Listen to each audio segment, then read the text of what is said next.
all of you and your family are well in this COVID pandemic situation.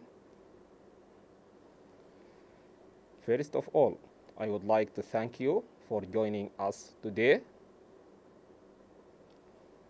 And also, I will take this opportunity to say Eid Mubarak for those who are celebrating with Eid al-Adha.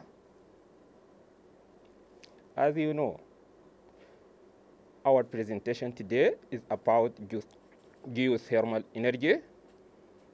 But before that, let me talk a few words about myself. My name is Jafar Sharaf al-Din al-Bagir. I am from Sudan. I am a master student in Sustainable Energy Management Program, Faculty of Environmental Management, Prince of Songkla University.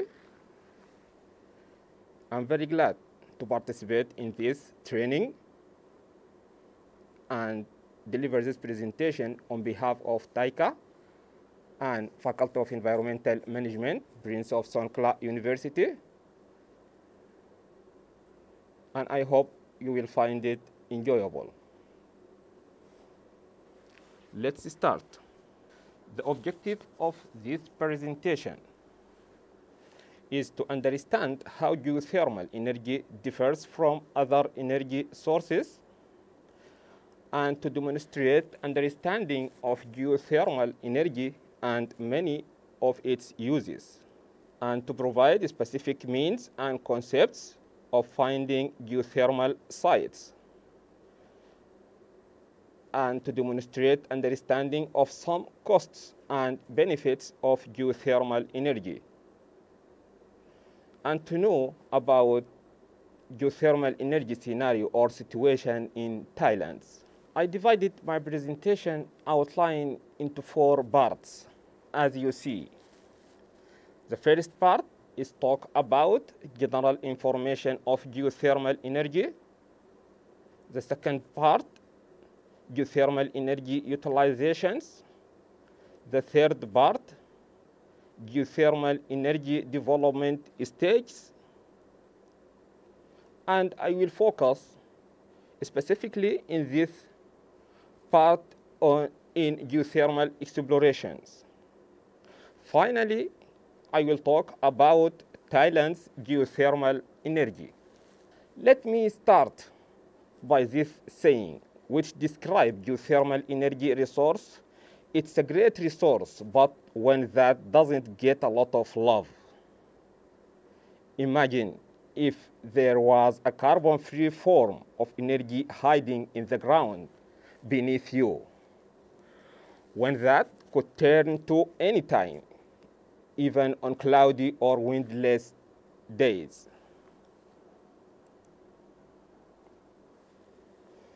Now we'll see geothermal energy as a renewable energy source. So the term itself says the geo and thermal. So this related to thermal energy of Earth. So the definition of geothermal energy is the energy contained as heat in the Earth's interior. Geothermal heat is constantly produced by the Earth from the decay of radioactive material in the core of the plant.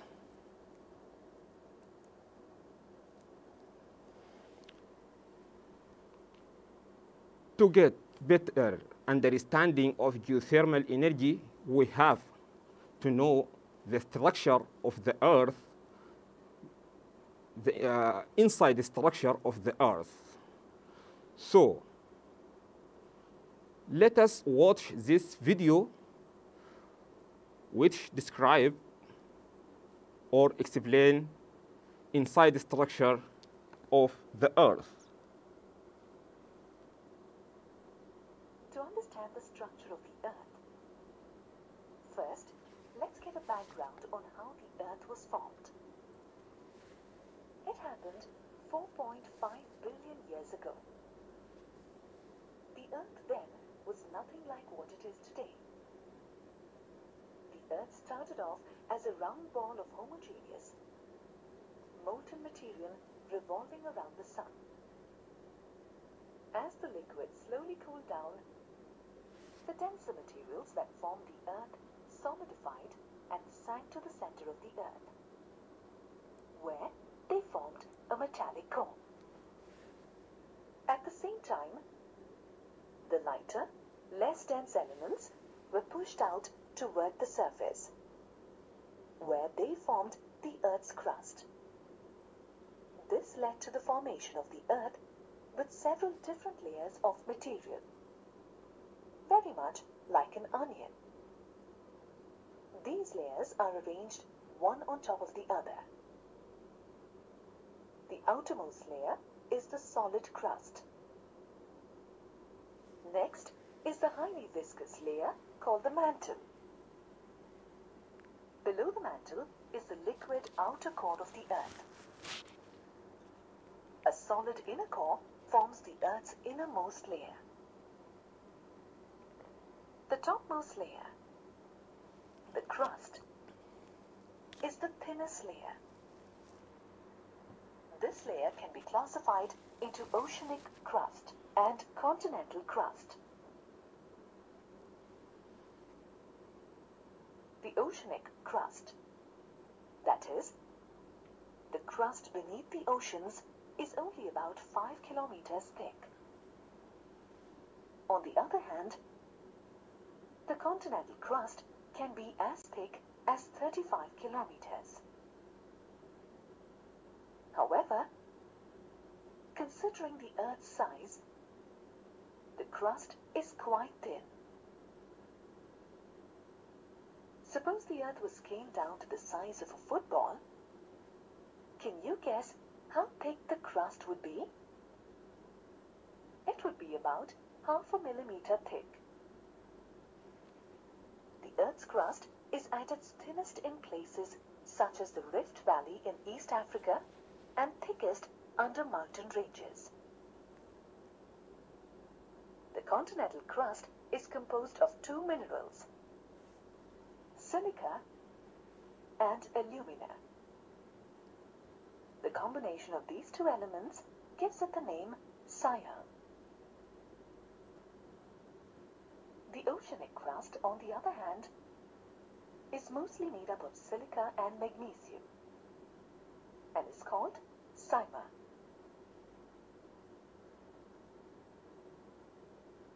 Did you know? When the Earth's crust gets ruptured, the hot, molten magma, ash and gases come out from the core to the surface of the Earth. This results in the formation of a volcano. The magma that is released on the surface of the Earth is called lava. The Hawaiian Islands are said to have formed due to undersea volcanic activities. The crust, however, makes up only 0.5 to 1% of the Earth's volume. So what about the other components that make up the Earth? Well, 83% of the Earth is made up of the mantle, and the remaining 16% consists of the inner and the outer cores. The mantle lies just below the Earth's crust and is 2,900 kilometers deep. That makes it the thickest among all the layers that comprise the Earth. It is made up of viscous material.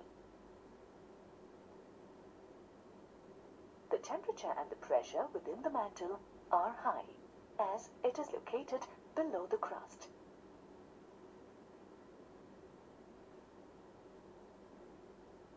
That makes the material of the mantle very viscous, which means, although it is in liquid form, it does not flow freely. This material inside the mantle is more viscous than tar and is known as magma. It is semi-solid and can flow. Magma is contained within the magma chamber. Finally, as you go deeper inside the Earth, you come to the core. The core consists consists of an outer core and an inner core. The outer core lies just below the mantle and is mainly made up of nickel and iron. This combination gives it the name knife. The materials within the outer core are in a liquid state.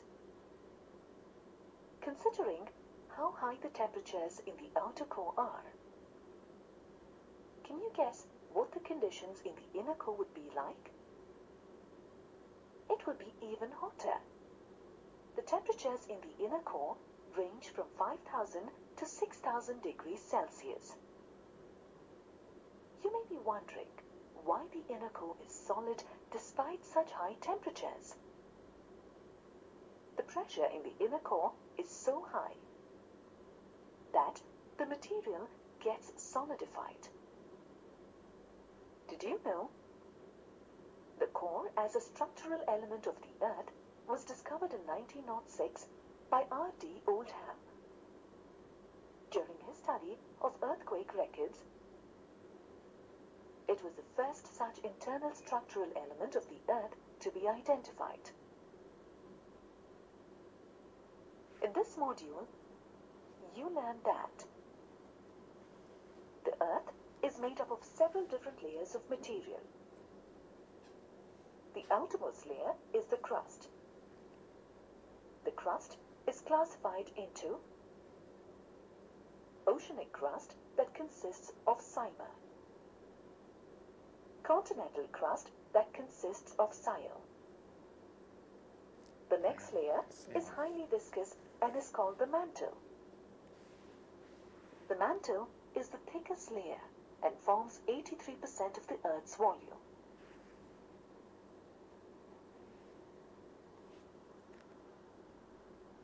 The outer core is made of nickel and iron and is called knife.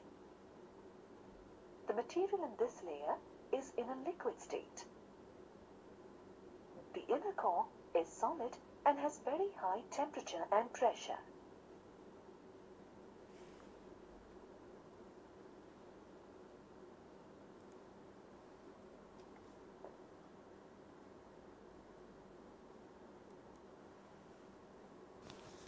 Okay. Now we had idea about the structure inside the Earth, which is very important, as I said before, to understand the geothermal energy. This figure explains the core of the Earth. The temperature is very high. It may be up to 5,000 degrees centigrade, and gradually the temperature decreases. And at the surface, we are at ambient temperature, and we have green belt in some places, and some are sea and some mountains. This indicates that there is a temperature gradient, so maximum temperature at the core.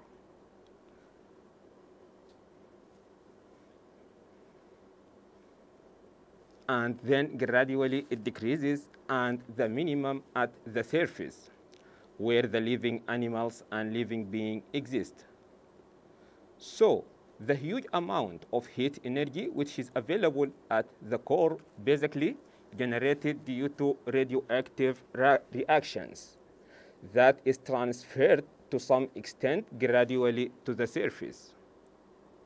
And it is believed that this at the core,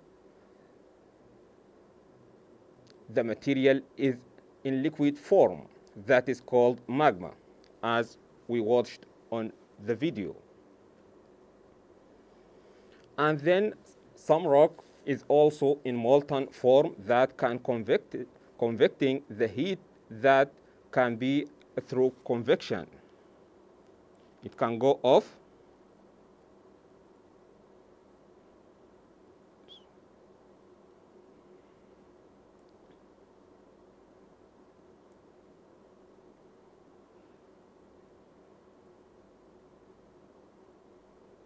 Okay. it can go off the molten salt, and then that also heat the adjacent rock layers at the upper side. Then that heat, then that hot or heated rock layer, if there is some liquid, say water, so that water takes it from the heated rock, and if temperature is very high, so this water can be converted to steam, or depending upon the temperature of the adjacent rock. The water may be in hot water or in steam, whatever available at the crust, so we can extract it, then we can recover that heat available in the earth. Plate tectonic. The shapes and positions of the continents make up a very familiar image if you look to this map or figures. The Earth's surface is a very dynamic place and has not always looked like this. Earthquakes, volcanic activity, and other phenomena have been changing the face of the planet for millions of years. The key geological theory that explains how the Earth's surface changes now and has changed in the past is called plate tectonics. The heat loss of the Earth is more intensive at plate boundaries than elsewhere on the surface of the Earth, which is mean the plate boundaries is the potential areas for geothermal energy. Now we will see this animation will shows the plate tectonic evolution of the Earth from 200 million years ago to the present day.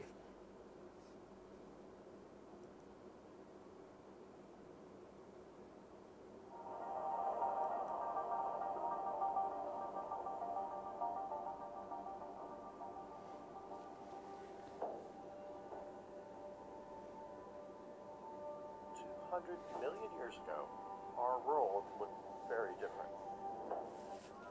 India rubbed shoulders with Antarctica. Buenos Aires lay not far from Cape Town, and Morocco sidled up to New York City. The Atlantic Ocean started to open up around that time, beginning in the north. Tectonic plates moved apart and new crust formed in between.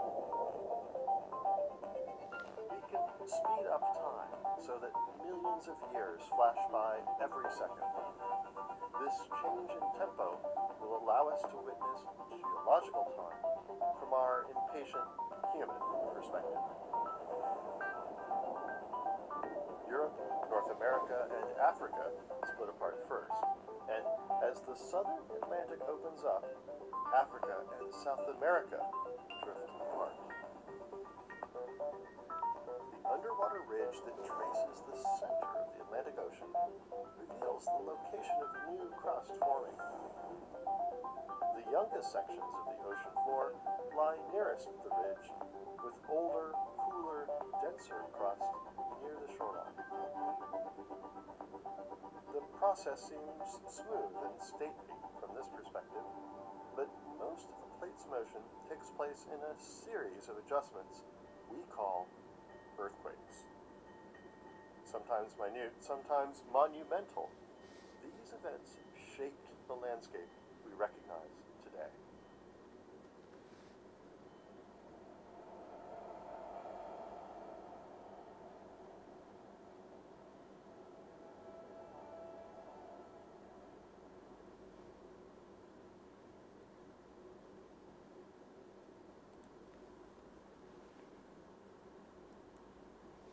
Okay, interesting. Okay, plate tectonics. What is the plate tectonics? Imagine that land on the Earth's surface is like bread floating on a pan of soup, which is represent the mantle. How do tectonic plates move? Heat generated in the Earth's core which causes the tectonic plates on the Earth's surface to move. This process occurs due to the formation of convection currents in the mantle.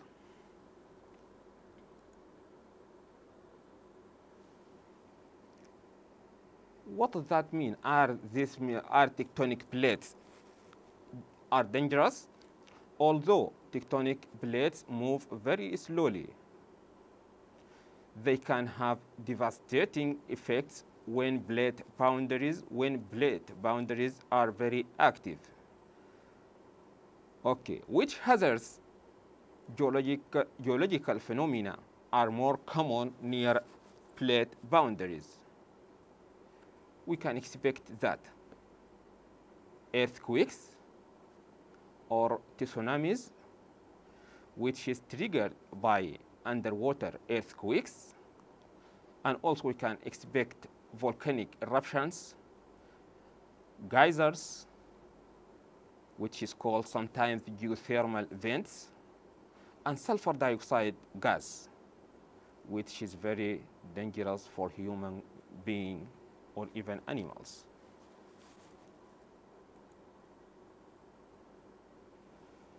There are many surface signs telling us there are geothermal potential in this place or in this area. These surface signs called surface manifestations. So, surface manifestations include evidence of volcanism, geysers, fumarolas, hot springs, and snow melt patterns in regions of high heat flow in temperature. And this photo explains the different type of the manifestations of geothermal energy, which is very important to explore geothermal resource, as I will show you later in the coming slides.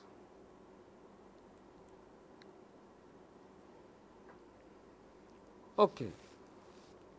Now we will see the environmental impacts of geothermal energy. According to geothermal communities, carbon dioxide, hydrogen sulfide, methane, and ammonia, these emissions are lower than those associated with the use of the fossil fuels, for which the adoption of geothermal energy sources is considered to have the potential to mitigate the global warming and have favorable impact on the environment.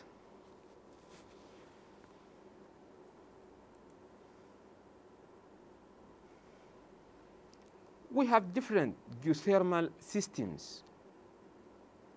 So, geothermal resources are classified in various ways based on heat source, type of heat transfer, reservoir temperature, utilization, and geological settings.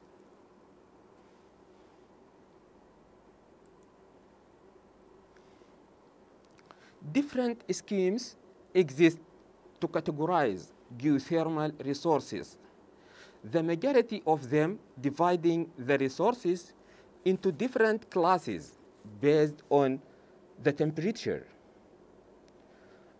These schemes were defined by different authors, as you can see in this table. Those authors working in different geothermal systems all over the world. They differ in the difference in the temperature range used for categorization.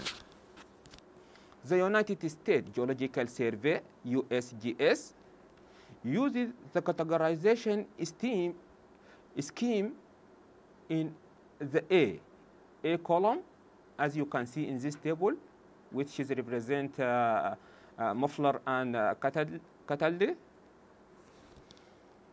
This classification divides geothermal system into three parts: low enthalpy resources, and intermediate enthalpy resources, and high enthalpy resources. Low is less than 90 degrees centigrade, intermediate in between 90 to 150 degrees centigrade, and high enthalpy resources is more than 150. And we have other temperature ranges which represent different geothermal systems around the world.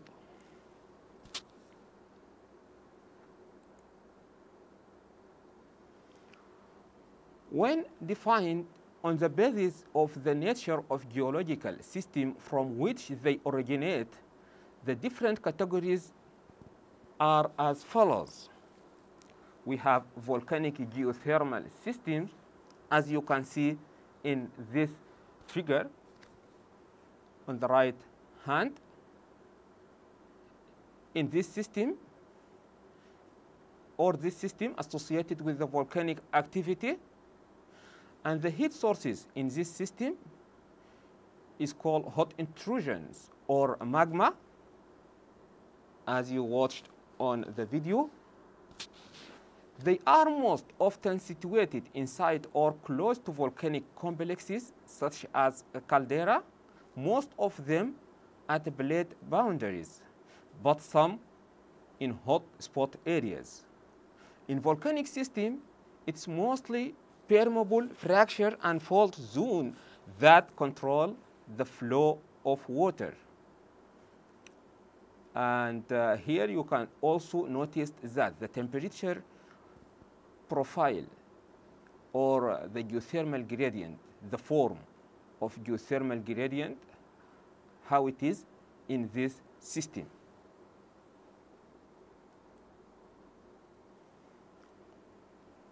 Convective fracture controlled system. In this system, as you can see in this image, the heat source is the hot crust at depths in tectonically active areas. For example, plate boundaries. And geothermal water has circulated to considerable depth, 1 kilometer or more than 1 kilometer, mostly through vertical fractures to mine the heat from the rocks. And also, you can see the form of geothermal, how geothermal gradient it is also.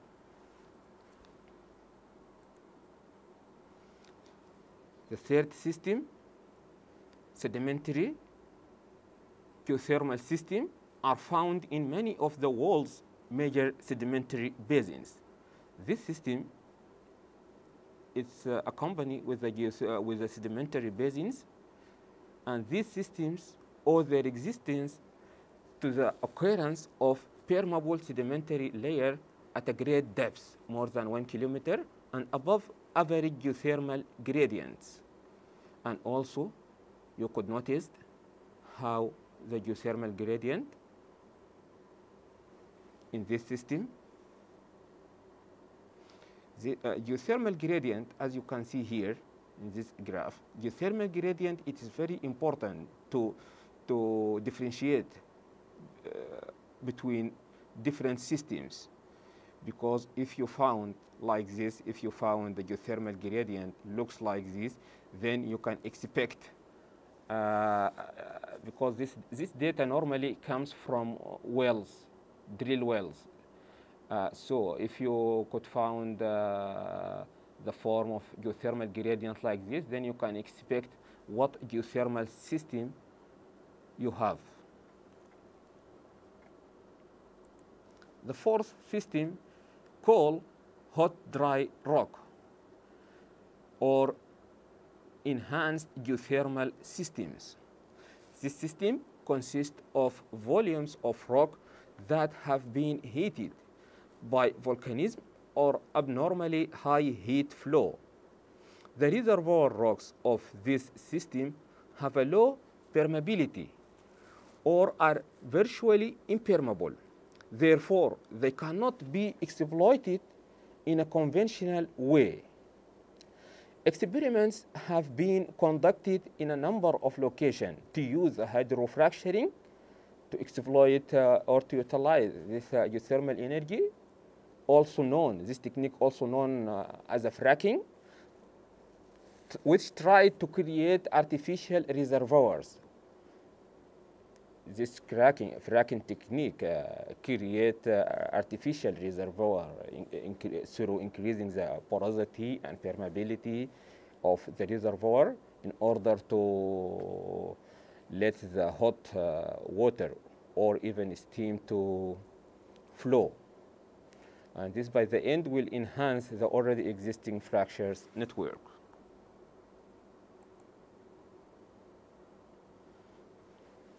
Now we'll talk about geothermal energy utilization.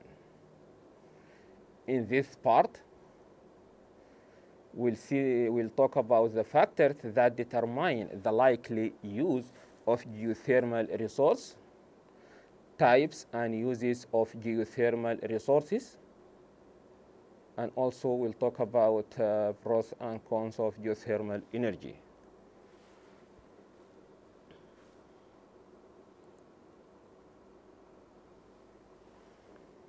Factors that determine the likely use of geothermal resources. In the previous part, I explained to you different geothermal systems, which represent different temperatures. So here we'll see the factors that determine the likely use of a geothermal resource. Generally, the resources of hot volcanic system are utilized primarily for electric power generation, whereas the resources of a lower temperature system are utilized mostly for space heating and other direct uses. A number of factors is required to determine the optimum use of geothermal resource as the following: hydrothermal fluid type, whether to be hot water or steam, rate of flow, source of temperature, the chemical composition of geothermal fluids, pressure of the geothermal fluid, and depth of the geothermal reservoir.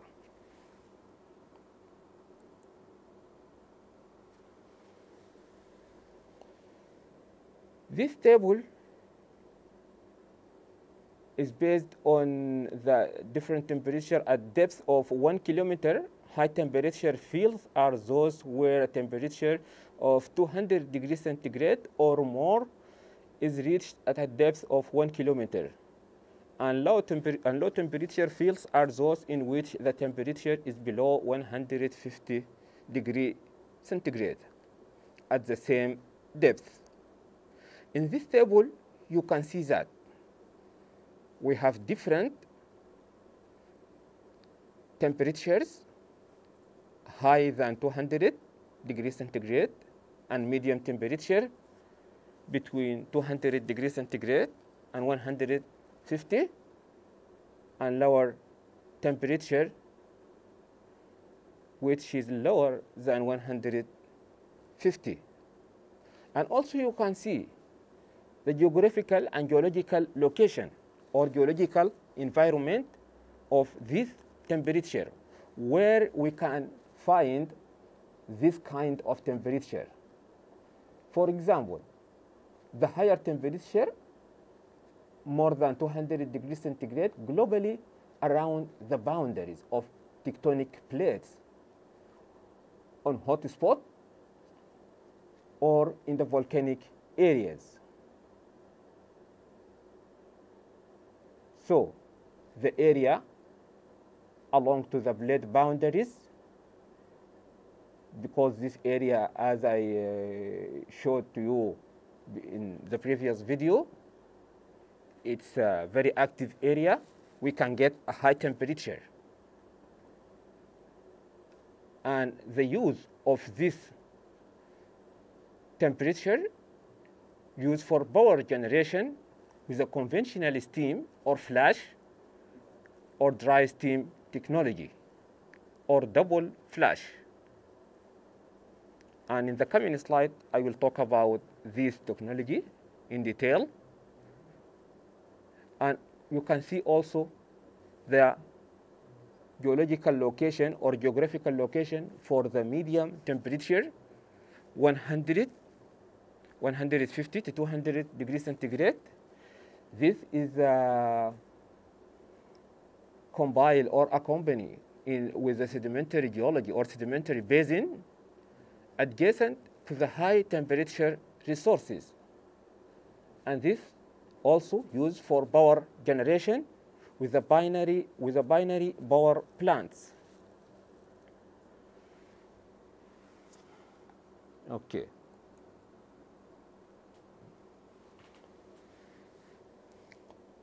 Now we'll talk about direct utilization or exploitation of geothermal energy. We have different aspects for direct utilization. We can use the heat directly, generally we can use the heat directly or indirectly.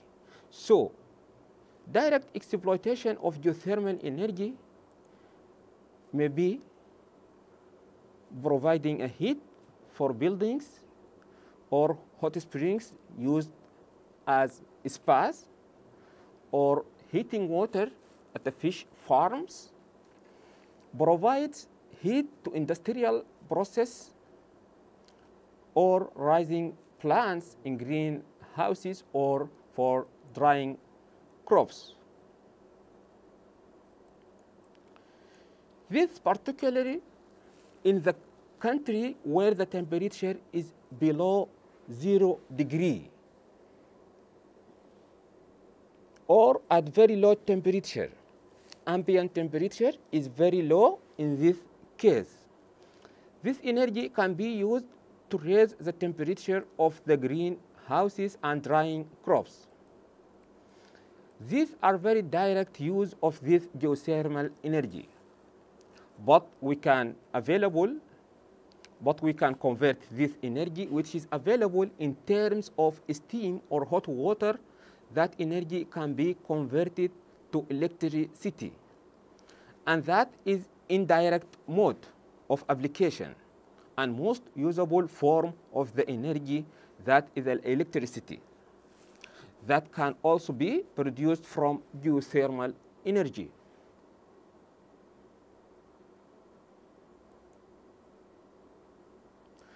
Now we will see if we want to use directly, then there may be two modes. One is your closed loop and another it's called open loop. Closed loop.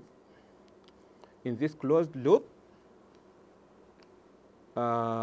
these two types of geothermal system predominant in residential applications. Closed loop use a heat transfer fluid that is pumped through a loop or multiple loops of piping placed in the ground and eventually back into the heat pump heat exchanger in the home. Closed loop system can be oriented vertically or horizontally, depend on home's available space and ground conditions. As you can see in these pictures, we have two. One is a vertical and another one is a horizontal. And this is based on the area available.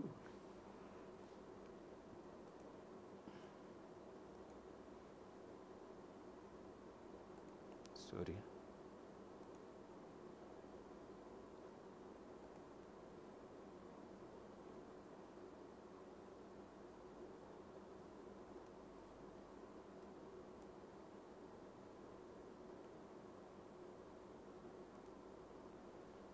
open loop.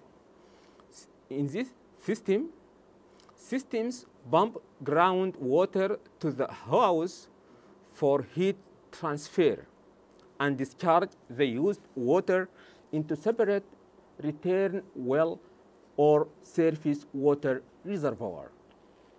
Here, this is an open loop system.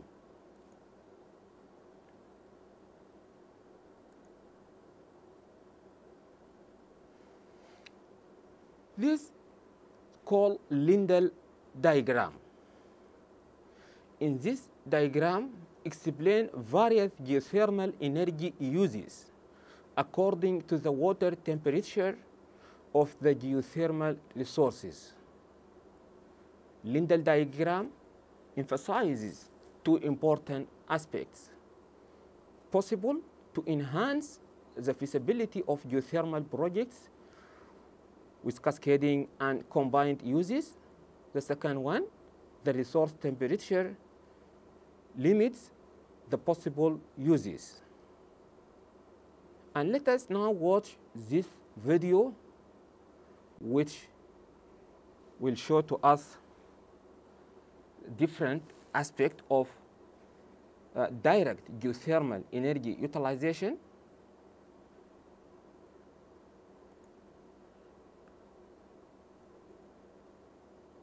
Cellulose comes from the wood.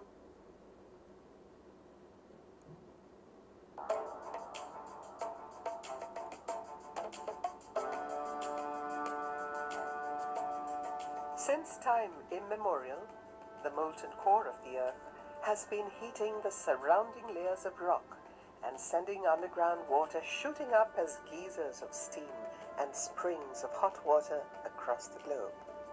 Tap this natural resource of hot rock, steam, and hot water, and you get geothermal energy. Clean, renewable, reliable, and robust, geothermal is today perhaps the only green energy that can replace power using fossil fuels safely. It creates and supports jobs in a big way. And once the initial investment is recovered, it is a fountain of virtually free energy. Run the steam and hot water through turbines, and you get heavy-duty electricity to power entire cities and major industrial complexes. Or use it directly for ground source heat pumps, space heating, greenhouse and aquaculture pond heating, crop drying, industrial processes, bathing, cooling and snow melting. While geothermal electricity has been hogging the headlines, direct use has been spreading quickly, quietly, and efficiently.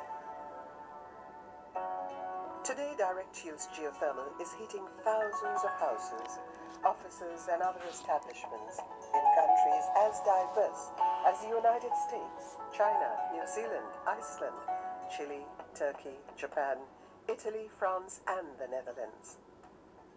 But it is going beyond this to revolutionize the relationship between energy, ecology, and employment all over the world.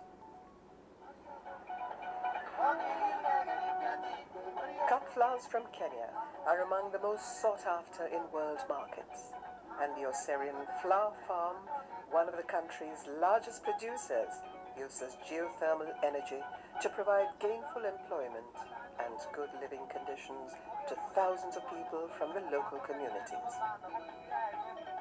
The steam from Oserian's captured geothermal wells heats 50 acres of roses in greenhouses, controlling the nighttime humidity that would otherwise cause fungus to form on the plants. By heating the greenhouses at nighttime, we're able to control the relative humidity in the greenhouse.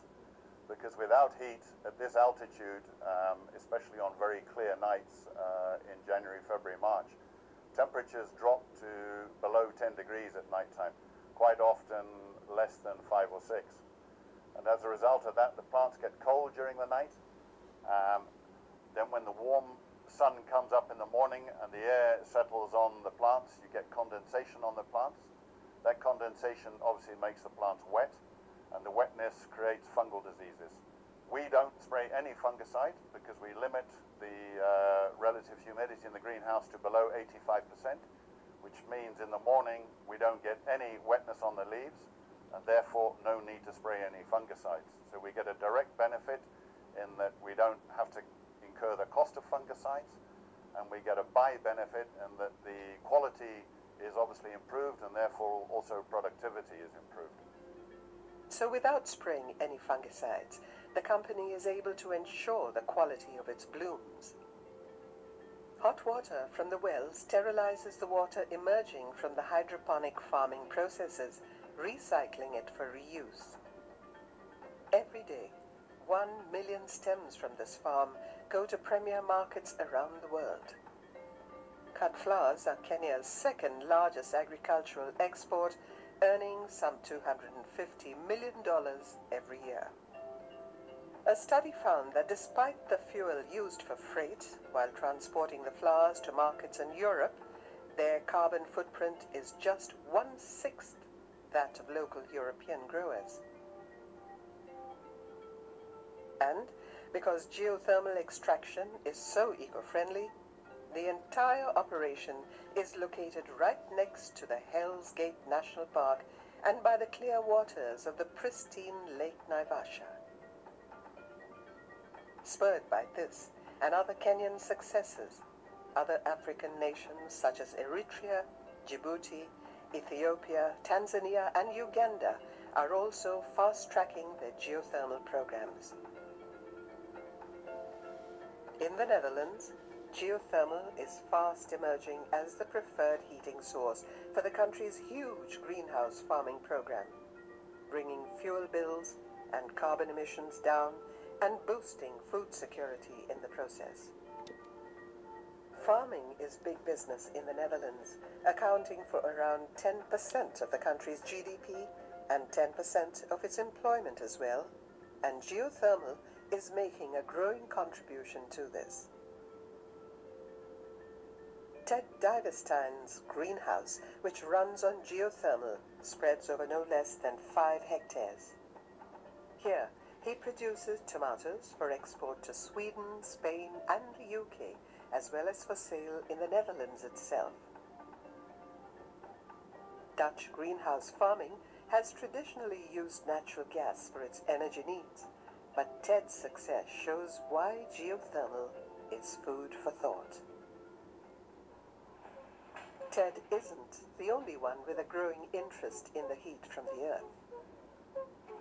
In 2011, Tern Walsta and 3 other farmers from Westlands showed just how green thumbs could benefit from green energy. They have invested €1 million to install this geothermal plant in their neighborhood that will give them an edge over others in their farming operations. Tern grows exotic tropical plants in his greenhouse, which otherwise only grow in the rainforests of Brazil. With each of the plants grown here, selling for between 30 and 40 euros, it's a big financial harvest, and many farmers across the Netherlands are emulating these examples. Ja, insteek is gewoon je kosten te verlagen. Die 15% kostenstijging wat we de laatste 5 jaar meemaken, daar worden wij niet vrolijk van. Dat krijg je niet uit je product terug. Want die zit gewoon gelijk in prijs. Dus we willen gewoon reduceren in de kosten. Dus we wachten uit op een kostenbesparing vanaf de gasprijs gezien van wat die nu is. Op rond de 20%. With 40% of the world's geothermal resources, Indonesia has always been aware of the potential of this energy source. But large oil reserves had earlier obscured its importance. In today's changed energy environment, geothermal has been growing in importance. The country's large geothermal electricity program has great synergy with its direct use initiatives. Waste steam from the Lahandong geothermal power plant helps run the award-winning Masarang palm sugar factory, which provides employment to large numbers of local palm sugar tappers who were struggling for economic survival. Today they create a product that's a hit in the quality-conscious international market. And they've also become guardians of the rainforest, whose trees they earlier used to have to cut to process their sugar.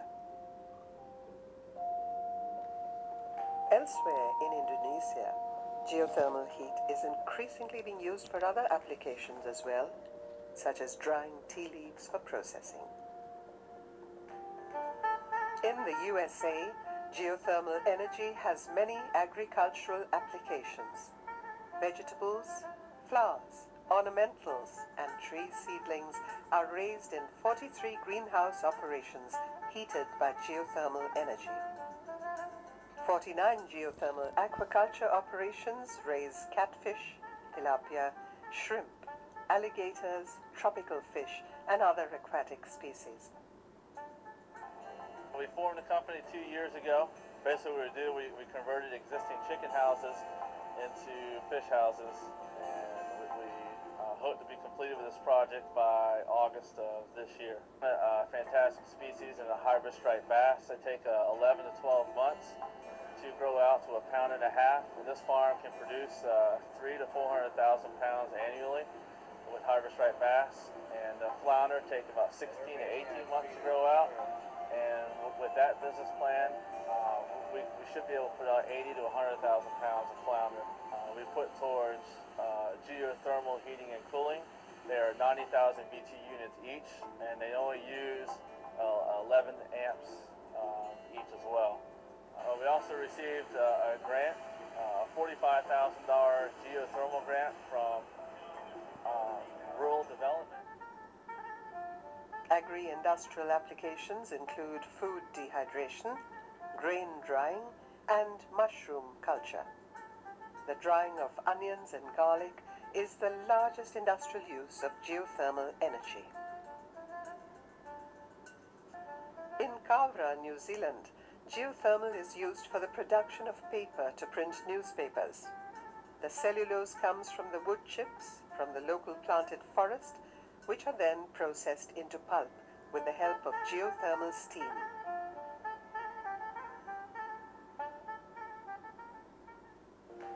Examples such as this are on the rise the world over. Besides the vast potential for electricity generation, the direct use of geothermal is already meeting 4% of the planet's heating needs.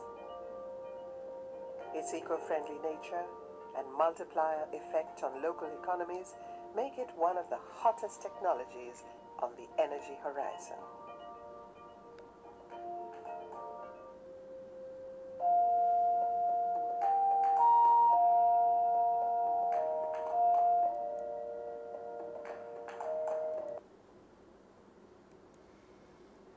Okay. Now we will see the country, the status of the global direct utilization of geothermal energy. As you can see in this figure, China at the top, and then Turkey, Iceland, and then Japan, New Zealand, Russia, Italy, US, Hungary, Brazil, and other countries. These figures explain direct utilization. For indirect utilization or electricity generation, we have 3 types or system of energy transformation process to generate electricity from hydrothermal resources via geothermal power plants. These 3 systems, it depends, or 3 systems or technology. As I mentioned before, these systems, it depends totally on the temperature of the fluid you have in your area. Based on this temperature, you will choose which technology is suitable or convenient to utilize this resource, geothermal energy resource. We have dry steam plants or flash steam power plants and binary binary cycle power plants. And now, let us watch this video which explains when you can use each technology.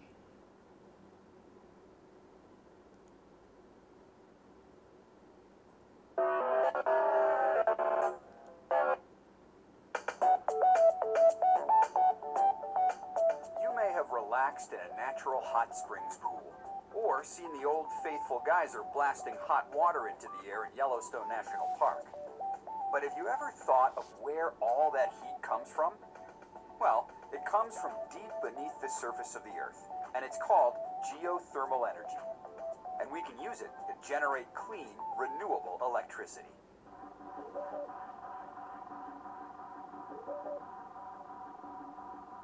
Okay, here's how geothermal works. Heat from the Earth's crust warms water that has seeped into underground reservoirs. In some places, when water becomes hot enough, it can break through the Earth's surface as steam or hot water. This usually happens where the Earth's crust, or plates, meet and shift. In the past, taking advantage of geothermal energy was limited to areas where hot water flowed near the surface. But as geothermal technologies advance, we can leverage even more of these natural, renewable energy sources. Engineers have developed a few different ways to produce power from geothermal wells drilled into the ground. Have a look at this. It's a dry steam geothermal power plant, and it's the most common type of geothermal technology used today. Underground steam flows directly to a turbine to drive a generator that produces electricity. Pretty straightforward. Another geothermal technology is called a flash steam power plant. A pump pushes hot fluid into a tank at the surface, where it cools. As it cools, the fluid flashes, or quickly turns into vapor. The vapor then drives a turbine and powers a generator. A binary cycle plant works differently. It uses two types of fluid. Hot fluid from underground heats a second fluid, called a heat transfer fluid, in a giant heat exchanger. The second fluid has a much lower boiling point than the first fluid, and so it flashes into vapor at a lower temperature. When the second fluid flashes, it spins a turbine that drives a generator.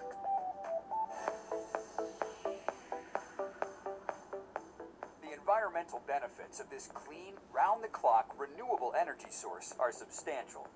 Low emissions, small physical footprint, and minimal environmental impact. The few byproducts that can come up are often re-injected underground. Geothermal energy can also help recycle wastewater. In California, wastewater from the city of Santa Rosa is injected into the ground to generate more geothermal energy. Some plants do produce solid waste, but that solid waste may contain minerals that we can remove and sell, which lowers the cost of this energy source. The U.S. Geological Survey estimates that untapped geothermal resources in the United States, if developed, could supply the equivalent of 10% of today's energy needs and cut our dependence on fossil fuels. In fact, electricity generated by geothermal energy already provides about 60% of the power along the Northern California coast, from the Golden Gate Bridge to the Oregon state line. Geothermal energy, helping to push America toward energy independence and a clean, renewable way to meet our growing energy demands.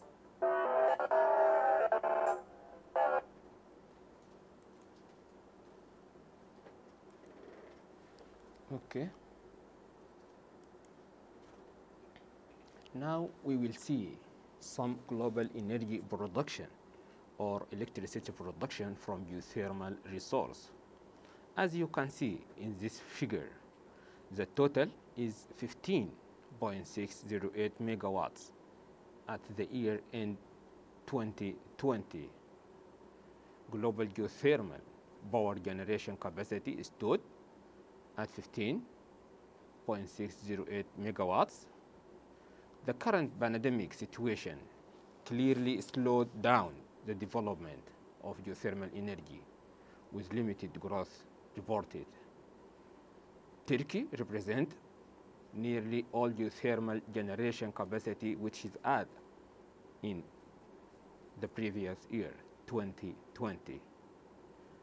As you can see in this figure, US at the top, then Indonesia and Philippines and Turkey and New Zealand. And those 5 countries called 1 gigawatt country club. And then also there are some countries, Mexico, Italy, and Kenya. Those countries also utilize geothermal energy in order to generate electricity or for indirect utilization. The previous talk, we could conclude that the best geothermal fields are generally found around volcanically active areas, often located close to boundaries of tectonic plates.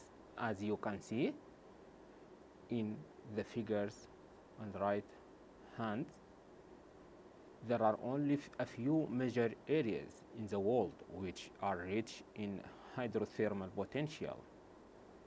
Although some of the geothermal resources are located in populated, easily accessible areas, many others are found deep on the ocean floor, in mountainous regions and under glaciers or ice caps. And these figures on the right, this figure on the right hand, you can see the potentials area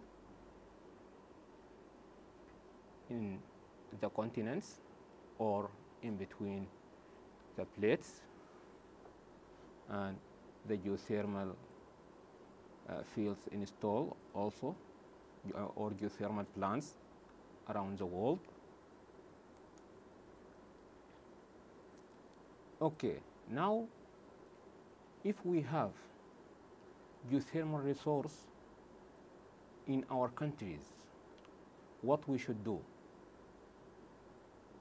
to develop this kind of resource? Generally, geothermal development stages consist of 5 stages. Start by surface reconnaissance and ending by geothermal power plants commission. We have exploration drilling as well, and producing, drilling, and construction of power plant.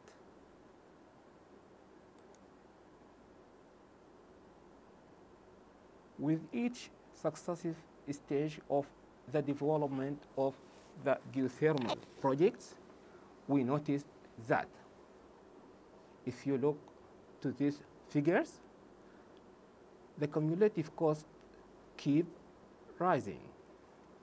Here, if you look to this figure, the cumulative cost, this y-axis here, this represents the cost, and here this represents the risk, and here this is a bank ability.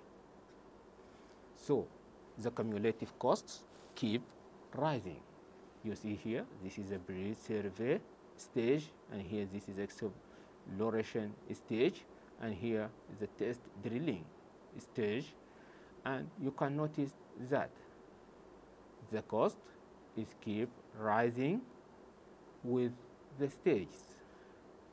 A greater understanding of the field characteristics is reached also if you go to the next further steps, give us or give you better understanding for your fields. Uncertainty or risk should go down at every stage, and here you can notice that the risk is going down after each stage, and here in this stage you can notice that the risk is very high, and this risk represents one of the main challenges to develop any kind of geothermal resource. So I will talk here, as I mentioned at the beginning, I will talk here, or I will focus my talk here in this stage, because this stage represents one of the main challenges to develop any kind of geothermal resource. The bankability of a geothermal development project defined as the ability to attract financing from commercial sources will increase gradually as long as each successive development phase brings more positive results and reduces the uncertainties and risk. As you noticed on the previous diagram, the risk accompanied with exploration stage is very high. So, well-organized and professional exploration is the basis for successful and viable geothermal projects. Now I will talk in detail about exploration stage in order to get better understanding for this challenging.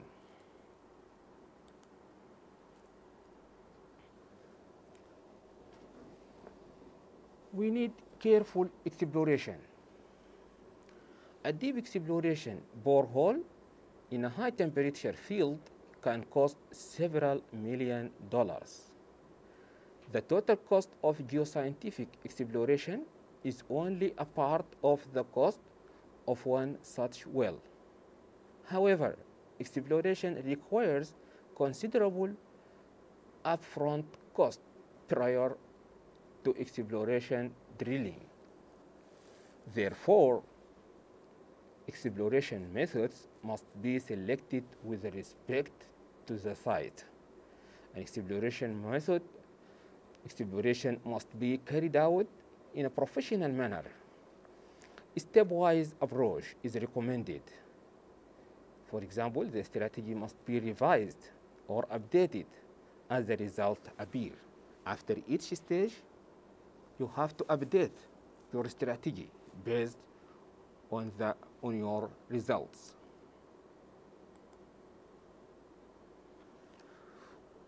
Generally, we have two scales for exploration. Regional scale exploration, this covering large area in order to identify possible geothermal resources and roughly assess their size. And local exploration scale, in this scale, exploration concentrates on the interior of non-geothermal field in order to identify the best production sites and targets for drilling to obtain a maximum energy output with the minimum cost. In regional scale, we could say to the area of exploration field, and in local scale, we could say prospect, because we have more data and almost our field now becoming mature after collected many data, and we'll focus our activities in a specific place. The selection of exploration methods. The geology of geothermal fields are quite variable from one place to another. No standard. We don't have a standard. There is no single exploration procedure that can be applied universally to all geothermal fields.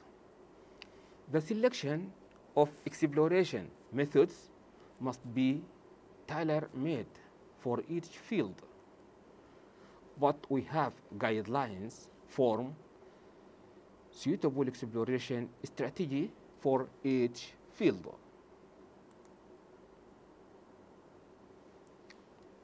Regional exploration.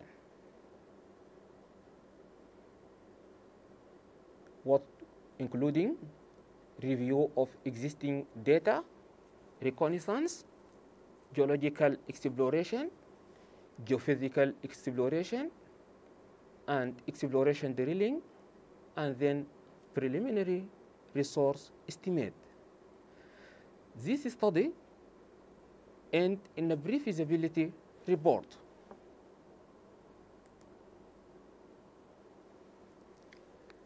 Step 2, reconnaissance, including desktop study of all available data and also field studies. For example, visual studies, maps, photographs, and mapping of the manifestations. As you saw before, temperatures and flow rate, how much temperature and how much is the flow rate, mapping of soil temperatures, fluid sampling and analysis, geothermometers or fluid chemistry, historical data on activity and utilization, ownership and rights, and environmental aspects and social aspects and market possibilities. At the end of this step, we have to answer that question. Are there market opportunities in developing this area? Step 3, geological exploration. In geological exploration, we have to do geological mapping to figure out the lithology in the area and structure geology to figure out the faults and fractures and dikes occurs in the area, and we have to study the volcanology and volcanic history of the area and hydrogeology and geohazards and environmental geology. And also, at the end of this step, we have to answer this question: does the surface activity relate to geological structures? Geophysical exploration method. We have different geophysical exploration methods, and each method is designed to capture specific depths or even specific features.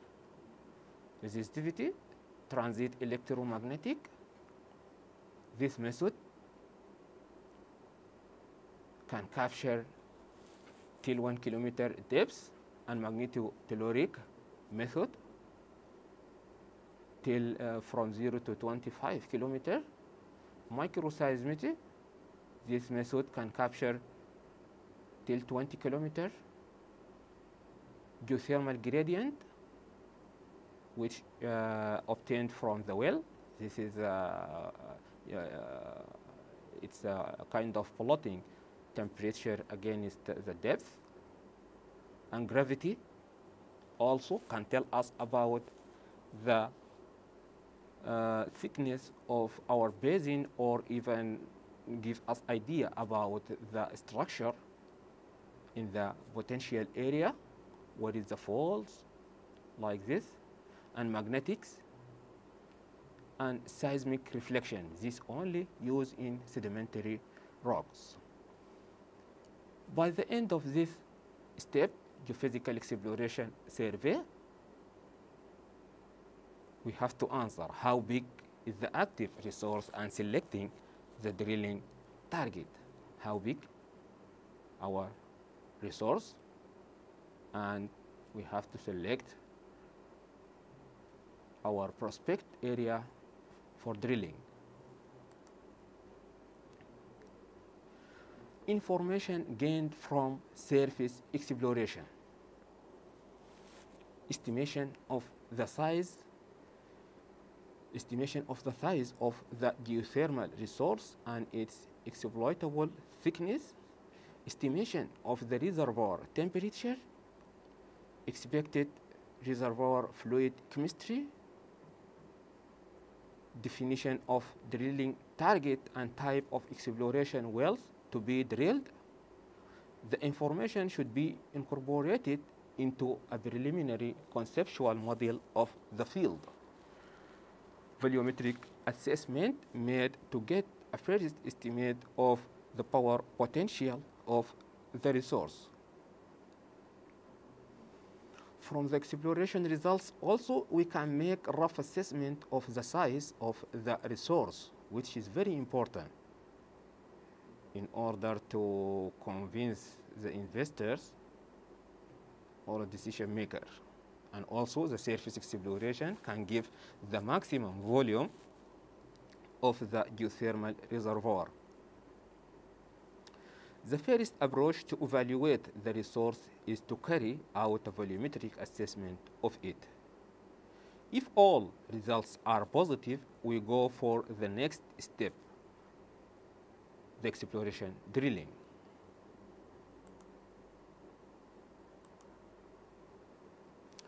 Result from the first 4 steps: preliminary conceptual model and selected site and design of exploration wells.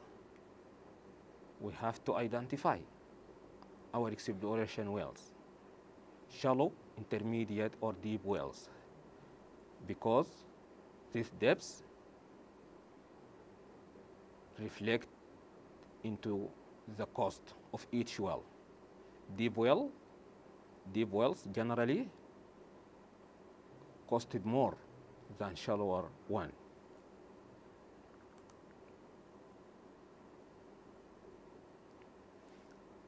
Step 5, exploration drilling. In this step,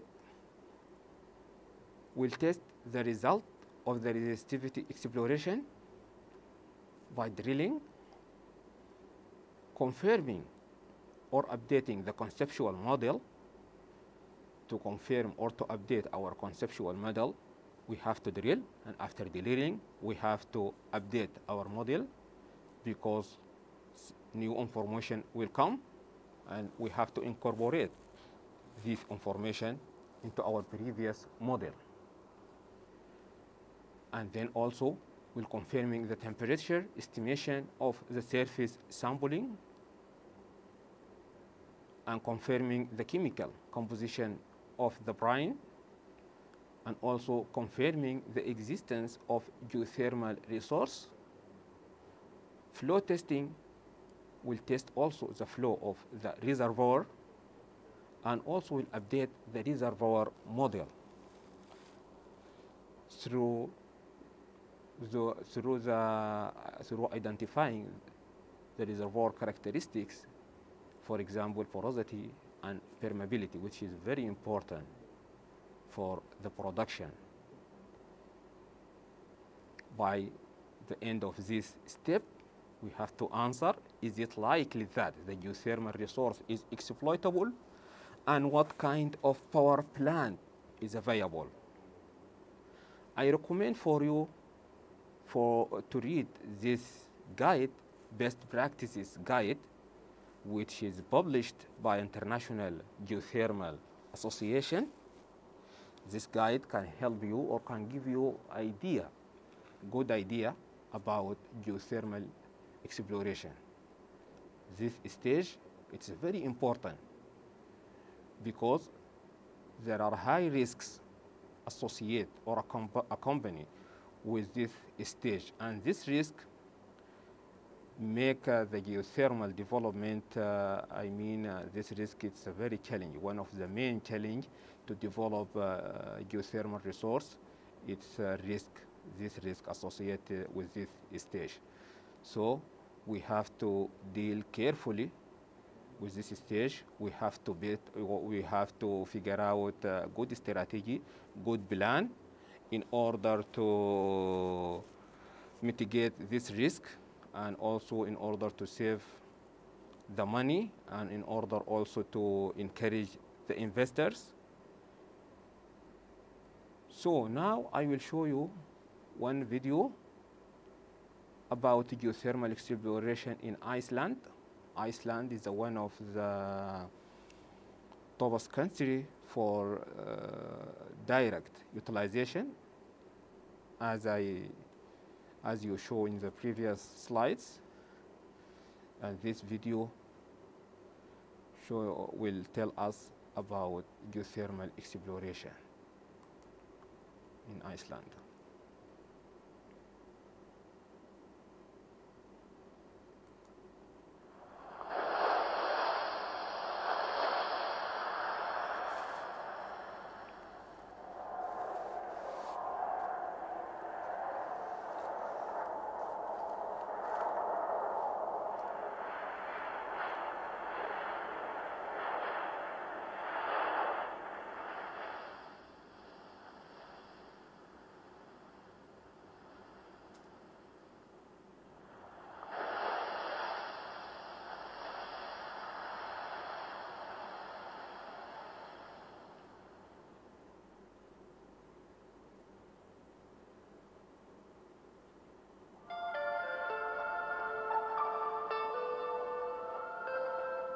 In Iceland, geothermal water has been utilized since ancient times for domestic purposes, such as washing and bathing, as may be evidenced from place names, the sagas, and early annals.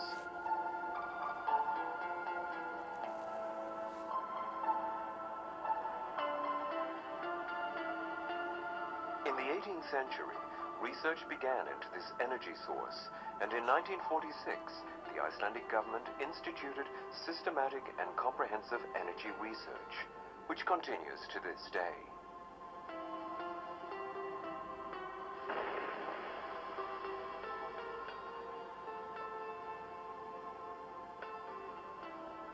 But geothermal energy is not only suitable for space heating and electricity production.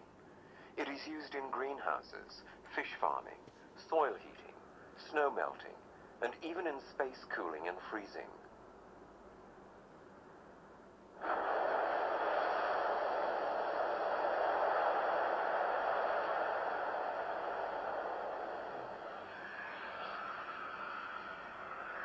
Harnessing geothermal resources is a complicated process. It requires a combination of technical and scientific expertise, highly specialized equipment, sophisticated computer systems, and practical know-how. This is exactly where Iceland Geosurvey excels.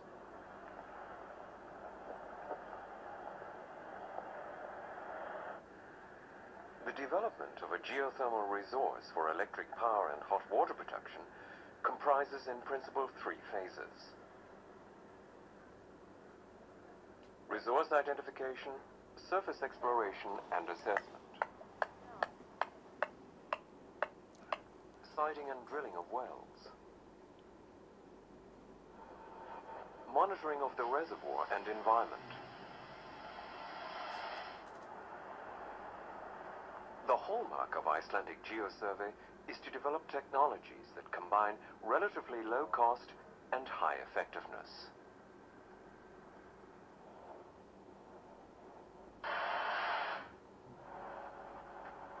Sampling of geothermal fluids in warm springs and boreholes is important.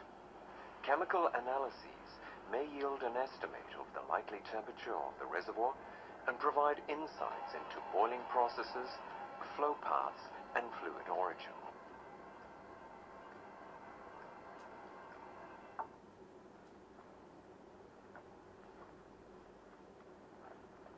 Geologists produce detailed maps of the geothermal areas, covering tectonic and stratigraphic features.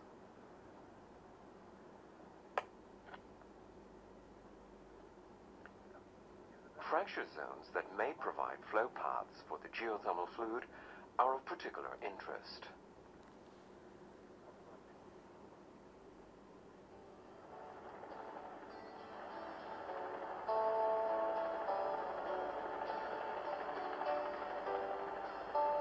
Geophysical surveys yield important information about the subsurface structure of geothermal systems.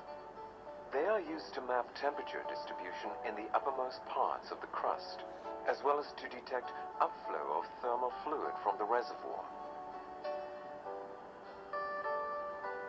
Monitoring of seismic activity indicates fracture zones at the depth, and gravity surveys can reveal other tectonic features.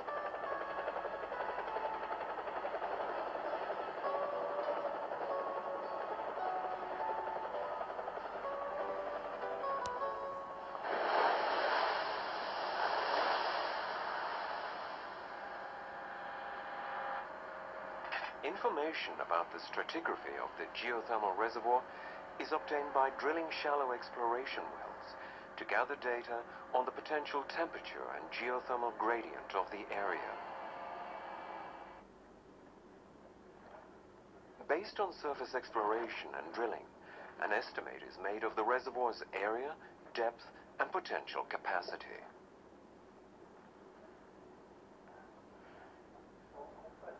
Cross-interpretation of data obtained from surface studies and exploratory drillings is used to site and design production wells.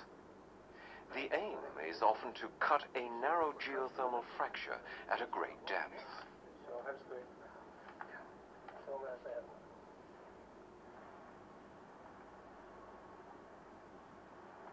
Iceland Geosurvey scientists carry out geological logging and monitoring throughout the drilling. Testing upon completion of the well includes measurements of downhole pressure and temperature and determination of fluid chemical composition. The results are then used to construct a natural state reservoir model.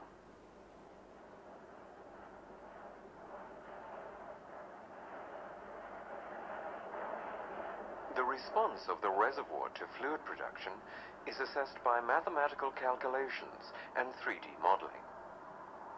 Such models help to predict its short and long-term behavior. To sustain its pressure and yield, re-injection of the geothermal fluid is necessary. This new technique establishes flow circulation and aims at sustainable utilization.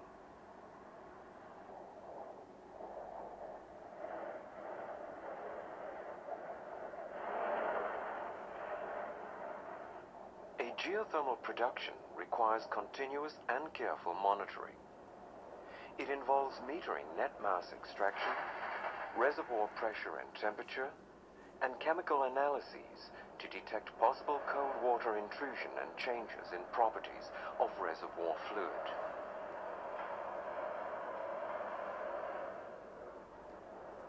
Iceland Geosurvey is committed to environmental standards, entailing systematic assessment of environmental parameters, such as liquid and gaseous emissions, subsidence, and near-surface boiling.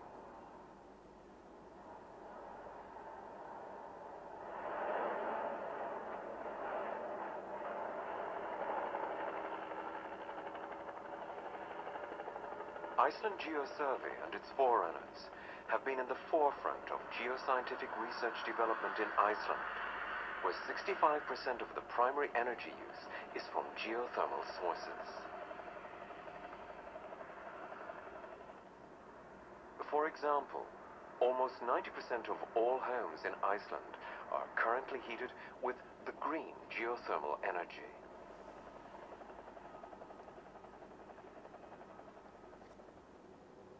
With laboratories, highly specialized equipment, and 60 years of experience in geothermal fields throughout the world, Iceland Geosurvey's personnel are well equipped to work on every aspect to understand and utilize the Earth's heat energy.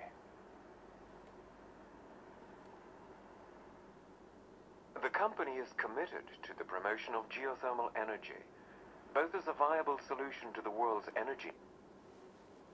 Okay, the last part is kind of advertising. Let's move to another slides. Okay, now we'll see the costs and financial risks of geothermal projects. What factors influence the costs of geothermal power plant? Size of the plant, power plant technology, knowledge of the resource, temperature of the resource, chemistry of the geothermal water, and resource depth and permeability, environmental policies, and tax incentives and markets, financing options, and costs, and time delays.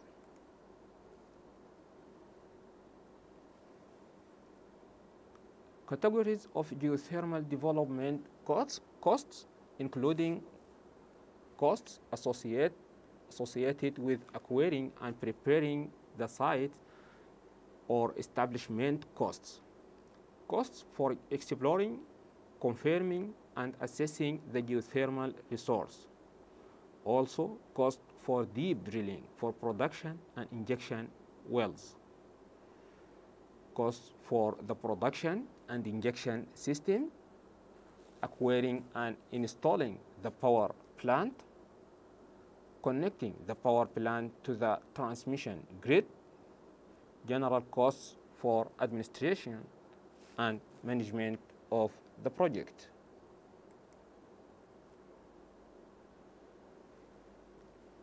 We have many risks, so we have to be careful when we decide to develop our geothermal resource.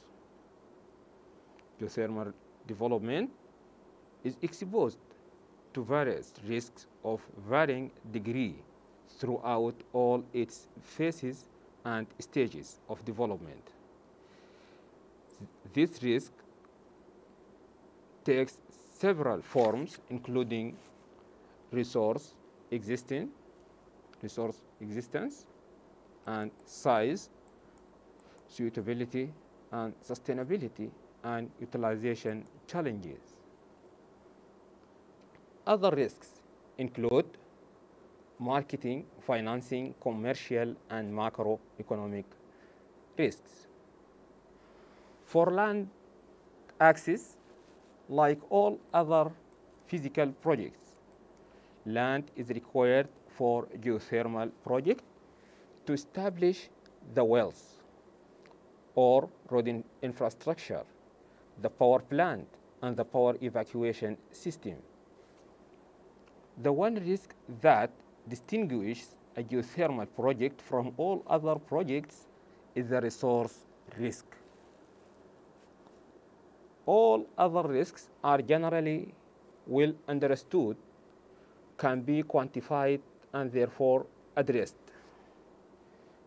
Resource risk include several categories, some of which are existence, resource size, suitability, and utilization challenges.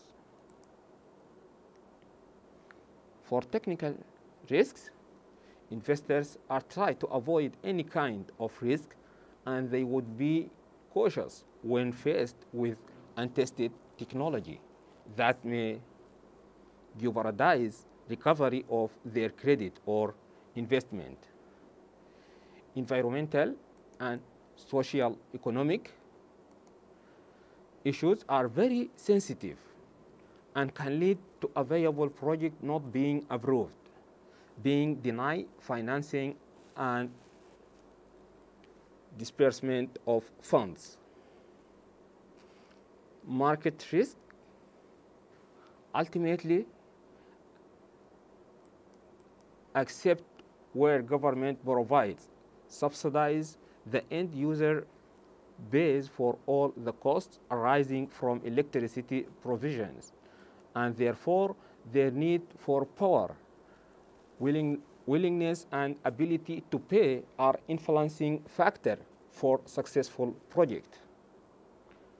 Financing risk, all other types of risks eventually translated to financial risks. Investors and debt providers therefore have to identify and evaluate risk before they can commit financial resource to the project. For more information about these risks, I recommend for you to read this paper. If you press to this link, will take you or will guide you to download this paper, which is very useful, I found.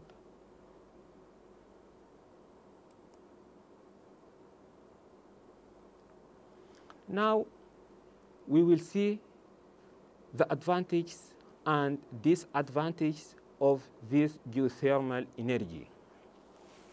So if we see, there are a number of advantages, like globally inexhaustible or renewable, low emission of CO2 and local air pollutants, low requirement for land, no exposure to fuel or no need to import fuel, stable base, no intermittency, relatively low cost per kilowatt, proven or mature technology, scalable to utility size without taking up much land space. All these are its positive points, but still, in spite of that, there are no wide application of geothermal energy in the world because of some other reasons. Obviously, some disadvantages are also there, like resource depletion or pressure depletion can happen at individual reservoir level. Hydrogen sulfide, H2S, and even CO2 content is high in some reservoirs. Land or right of way issues. Geothermal fuel is non-tradable and location constraint. Limited ability of geothermal plant to follow the load or respond to demand. High resource risk, as I mentioned before. High investment cost is required, CAPEX, capital cost, and long project development cycle, sometimes reach more than 10 years.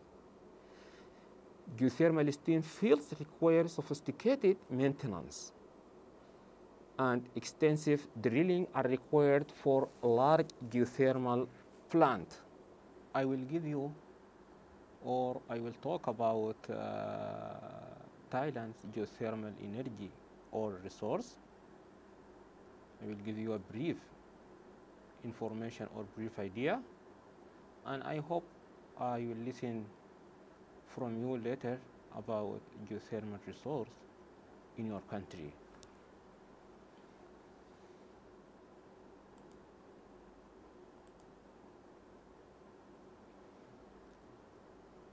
There are 118 hot springs in Thailand, as you can see in the map. These dot, red dot colors, red colors, dot, and they are founded in the northern and western and southern part of the country.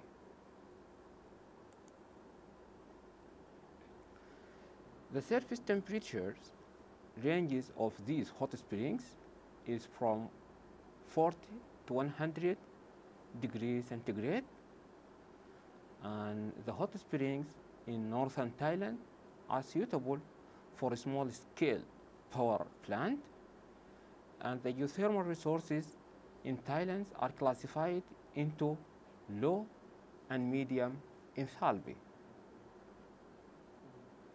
The hot springs in western and southern Thailand are low enthalpy, which is suitable for agriculture or tourist attraction or therapy path. The history of geothermal energy in Thailand. In 1977, geothermal energy have been studied in northern Thailand by Chiang Mai University. The Electricity Generating Authority of Thailand and the Department of Mineral Resources. From 1982 to 1989, the Electricity Generating Authority of Thailand and the Japan International Cooperation Agency, JICA, established technical collaboration to define geothermal potential at the San Kamphaeng geothermal field and Chiang Mai province.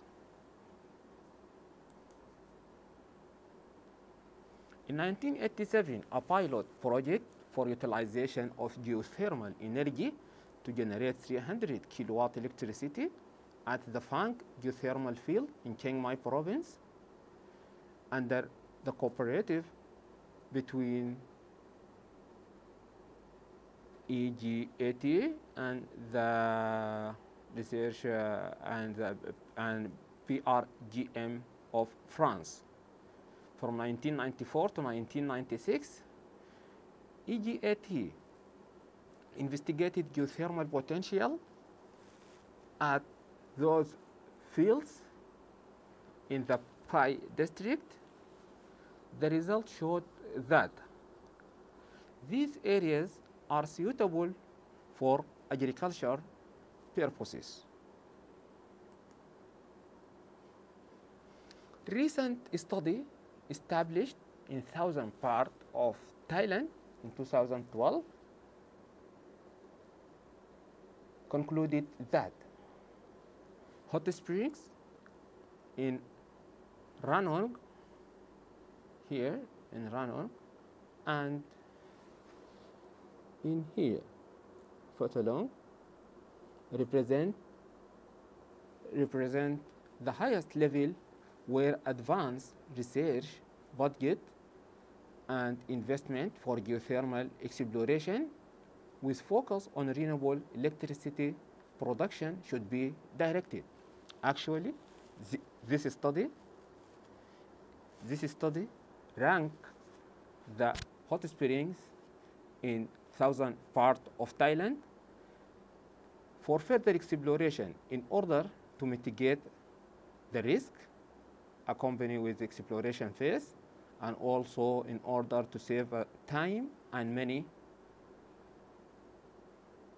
and found that also RN6 and SR3 and SR7 hot springs are considered as a level B, which is mean the second level, and here advanced research budgets and investment for geothermal exploration might be considered, and geothermal direct use.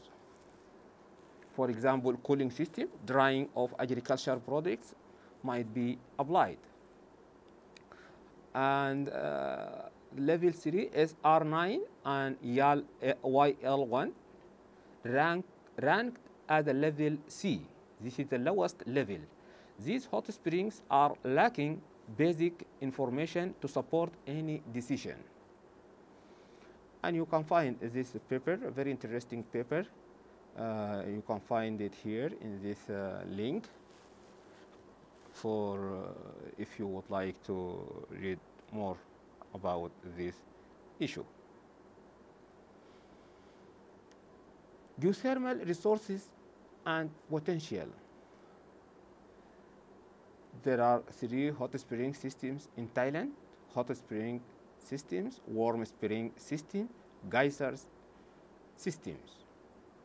Hot one from 80 to 90, from 40 to 80, from 90 to 80. This located in the northern part, and this most of the hot springs in Thailand.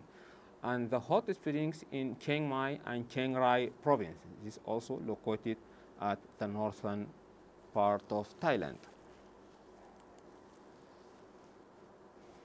Thailand's geothermal utilization or exploitation. In December 1989, Phang Geothermal is the first geothermal power plant in Thailand using a binary cycle.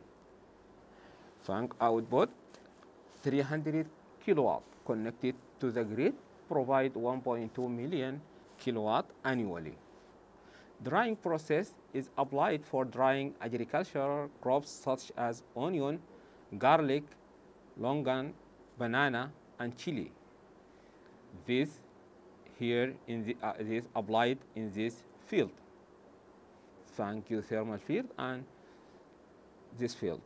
Most of the hot springs in Thailand are used as a public water and recreational ground.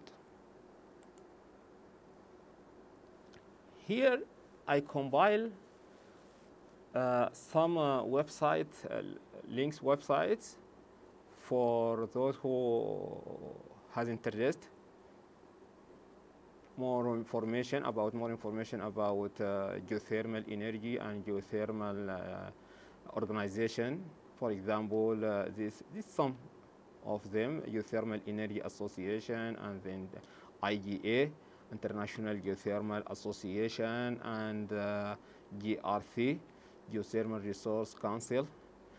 Those organizations offer good information about geothermal energy, and also there are some resources, DOEs, geothermal websites, and also Think Geothermal Energy, and also there Geothermics Journal, which is specifically published topics related to geothermal energy or geothermal resources.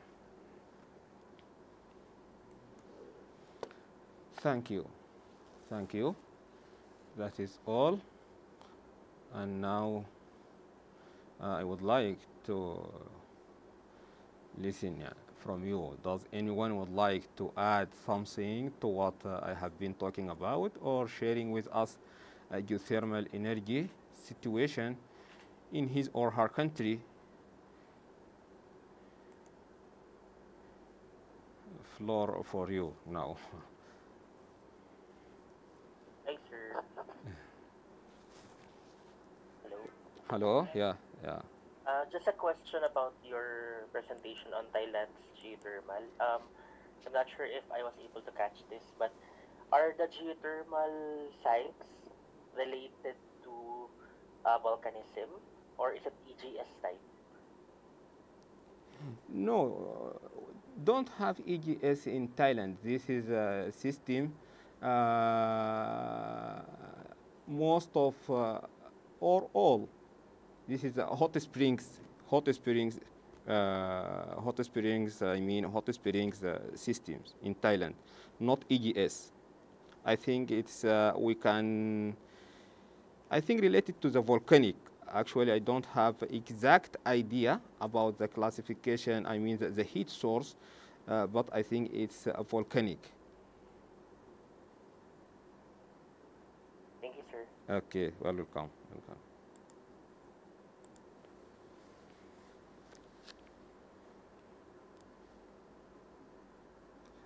Mr. JB.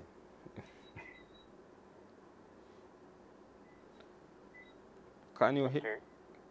Yeah. I think you are a specialist in this field, huh? A little bit. Not a little bit, you are professor. Do you have anything you would like to add, or generally, or share with us the geothermal activity in, are you from Philippines or Indonesia? Philippines, sir. Philippines. So actually, I presented 2 days ago regarding the current state of the geothermal energy in our country. Yeah. As I've mentioned last time, that since 1996 up until the present, there's not much development in our geothermal energy. I think we're having problems with tapping the low enthalpy geothermal fields in our country because it's not much, in terms of economics, they won't profit much, or it's harder to profit from smaller enthalpy fields compared to large enthalpy fields. Mm-hmm. However, the government is actually taking the first steps to explore the areas and then to offer those areas that they explore to companies, to private companies. So that's it. Yeah, okay, thank you. What kind? I mean, what is the geothermal system in Philippines? You have Most most of our geothermal systems are volcanic related or related to dying magmatic systems. Some are actually related to active volcanism. For example, there's one site located in an island that we call Biliran, where it's an active volcano. So they're trying to um, to develop that site because right now in Iceland they're already tapping acidic fluids. So we are now we are now trying to acquire the technology so we can tap more acidic fluids. Good, great, great. And could you tell us about because as you know, Philippines is one of the topest countries utilize geothermal energy. Could you tell us about the challenge you faced and how you address these challenges during your development geothermal resource? I think I've mentioned this also in my presentation last time. Of course, there's a challenge in terms of environmental impact because some of the areas where we will be uh, building up the power plants are located in protected areas and ancestral domain for indigenous people. And also there's some problem in social acceptance. Even though I think most of us would think that geothermal is a very good source of energy, some people has a wrong notion about it.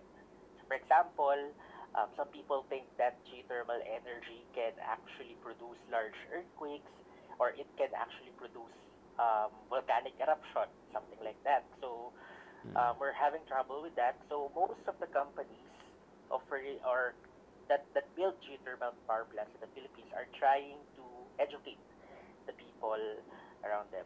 And of course, another challenge would be the high investment risk in producing geothermal power plants because as we know, drilling, exploration, and all of those associated activities are very, very costly. Yeah. And that does not guarantee that you can actually build a power plant once you have already done that.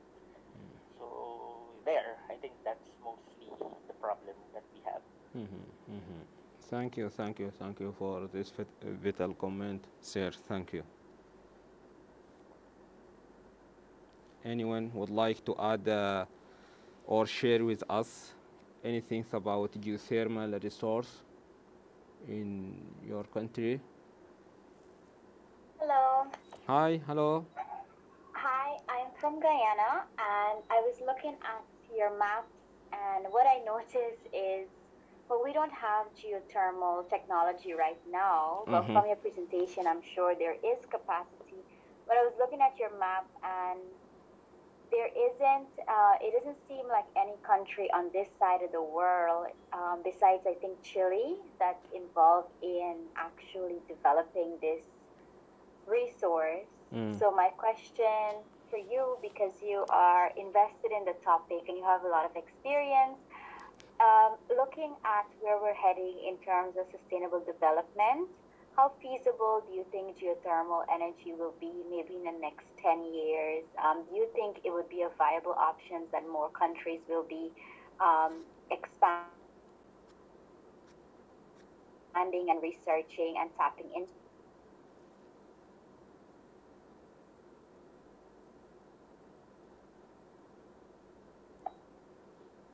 Hello. Yes, that's the question. Were you able to hear it? Sorry, your voice was not clear. I think again. Sorry. All right, no problem. Let me try. Can you hear me better now? Yeah. All right. So what I was saying is, I was looking at the maps that you showed, right?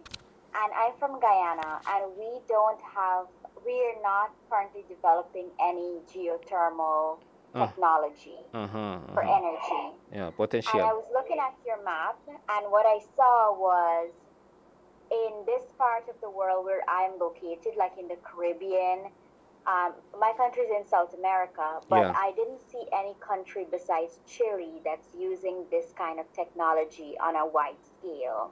Yeah. So my question to you was, because you are invested in the topic and you are very experienced, I was asking if what your thoughts were in terms of the use of geothermal energy in terms of us developing more sustainably, maybe in the next 10 years. Do you think more countries will be tapping into this resource and researching the benefits and actually investing in it? Or do you think there's still going to be hesitance in using this energy? Because it seemed like a viable option, but still, in terms of the renewable, when we talk about renewable, usually the options are wind and solar mostly. Okay, thank you for this very good question. And actually, one of the main challenge of geothermal energy, it's to restricted geographically only to those area. I mean, along active active areas. For example, areas along plate boundaries like Filipino or Indonesia or US. So geothermal, your country is not in the map because I think your country it's a far, or even the whole continent don't have much volcanic activity or active area near to your country. That's why your country not showing. And this is, as I told you, this is one of the main challenge. Geothermal potential geographically is restricted to the area only where there is activity. This is the main challenge, besides the cost, the high cost, and the risk. And definitely for those countries who has this kind of potential, nowadays they becoming growing more and more. For example, Turkey nowadays growing and developing this kind of source, and many countries now looking to invest more in geothermal energy. But before that, they have to be sure about, because the cost is very high. Capital cost, initial cost for geothermal energy is very high. So the investor normally takes long time, and then they decide to invest in this kind of energy. I hope this is answer your question, Madam Christine. Yes, it did. Thank you. I was just curious too, because we also saw the video with Kenya with the flowers. Yes, And yes. Actually, I Kenya. think Kenya is located like inland. Uh, So is Kenya, that a different? Kenya, Yeah, go ahead. there are Kenya actually located along to the East African Rift.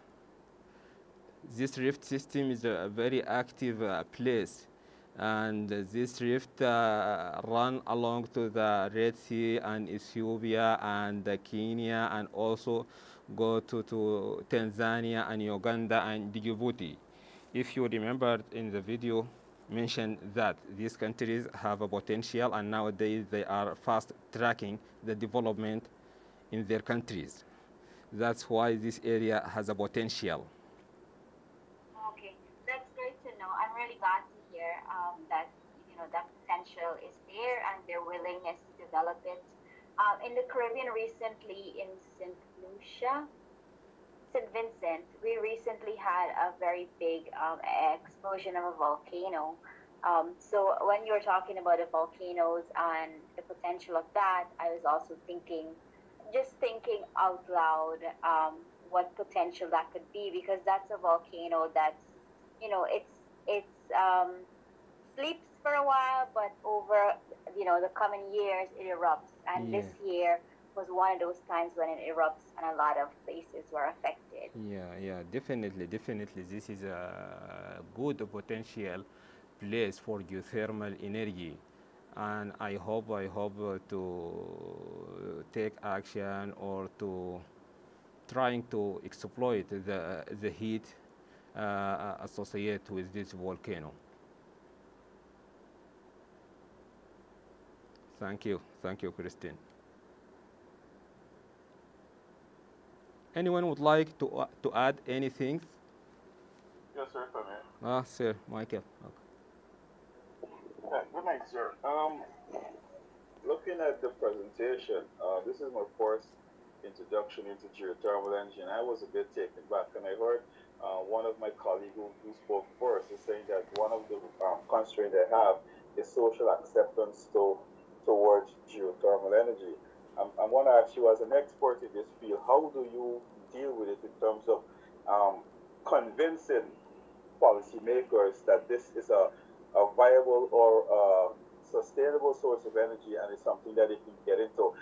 My colleague, Miss Christina, also pointed out that as recently we had a active volcano eruption in St. Vincent in the Grenadines. It's a bit far away from us, but in terms of for the people of St. Vincent and the Grenadines, this might be a important source of energy to tap into as for a renewable source. How would you go about in terms of convincing them? Because when I see volcano, I'm thinking this is dangerous. No, I'm not even going to think about touching that. And I think that's the perception most people who are ignorant to this technology will have.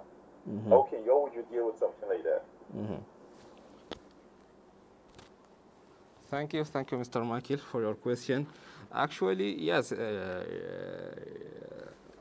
your colleague, he's right.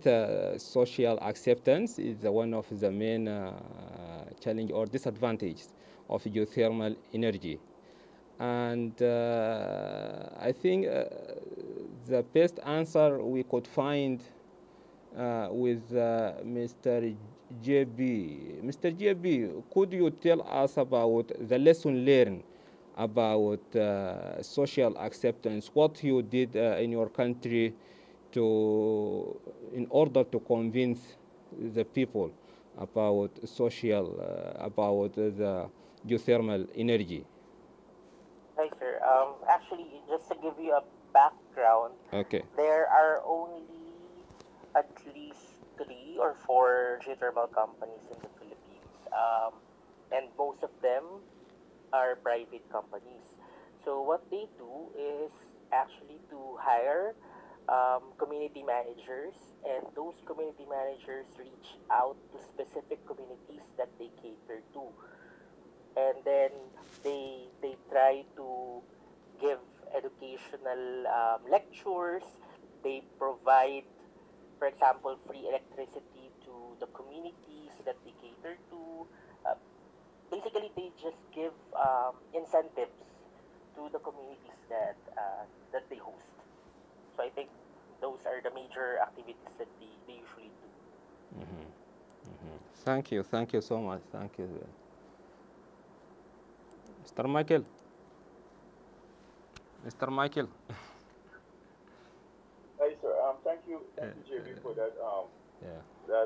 explanation, and it shows back to one of the things that I also hold on to. Education is important because when people are ignorant to a lot of facts, they won't easily accept something like this. And what you point out is that education is important, yes, and even though education is important, we have to do something to make it more concrete. So education went along with incentives. So that's a good answer. Thank you very much. Mm. Thank you for you. Thank you, Mr. JB. Thank you, Michael. Anyone would like to add something? Yes, sir. Can you hear me? Yeah, Marcelo. Hello, everyone. So I would like to just do some inputs in your presentation, and I would like also to mention that this geothermal energy is not my area. And I wanted also to just mention, I'm also from one country in South America. I'm from Ecuador, doing some investment in this geothermal energy. So I think it's not only Chile doing something. It's because we have a lot of potential. Basically, I was just checking some reports from the government, and they just state that we have a potential of about around 3,000 megawatts, and we are going to try to explore and also explore that kind of energy. And actually, we are going to have the first plant, geothermal energy plant, in the next year in 2022. So according to these reports, they are investing a lot of money with collaboration with some with the Japanese government, and they are implementing this plant in the next year, and it will produce in the first at the beginning it will produce 50 megawatts. So basically, I think we are doing something also in this area of geothermal energy, and based on the on the location of Ecuador, because we are in the ring of fire, we have a lot of volcanoes, active volcanoes. I think the potential of this energy is really huge here in Ecuador, and I think and I hope in the future we will have a lot of plants also this, because currently we produce a lot of energy. Most of the electrical energy is produced from hydropower, but as long as the energy production, the energy demand of the country increase in around 5% per year. So we will need to increase also the potential of the energy production. And I think with this kind of energy, also we can cover this demand of energy. And it's really interesting. I definitely would like to know more about this. And I hope in the future I could be able to work with in this area also. So that is something that I just wanted to mention. Thank you, sir. Okay. Thank you, Mr. Marcelo, for your comment. Actually, all countries located along to the ring fire, these countries have a huge potential about geothermal energy. And sometimes, not always, sometimes there are some countries have a potential not from only volcanic. So sometimes you could find anomaly in I mean in a sedimentary basin. Sedimentary basin, it's not I mean it's not associated with a volcanic area. This is a different field. And also sometimes you could find, but in this such situation, the depth will be very high, and this depth will reflect into the cost, because the drilling cost. Drilling is very costly for deeper wells. So sometimes we can find a geothermal energy with in other places, not only associated with volcanic activities. And definitely the countries, as I said before, located along to the ring fire, these countries have a huge potential, and there are some countries already exploited and utilized geothermal energy. I think US is located also to the ring fire. Thank you, Mr. Marcelo.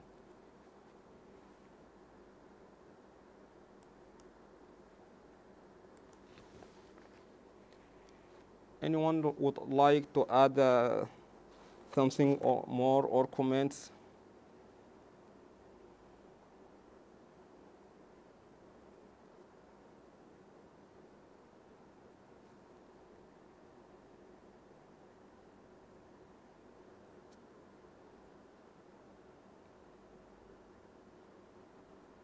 anyone would like to add?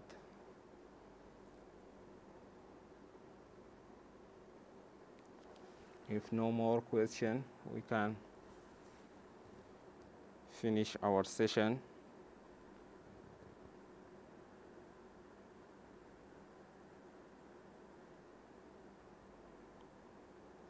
Okay.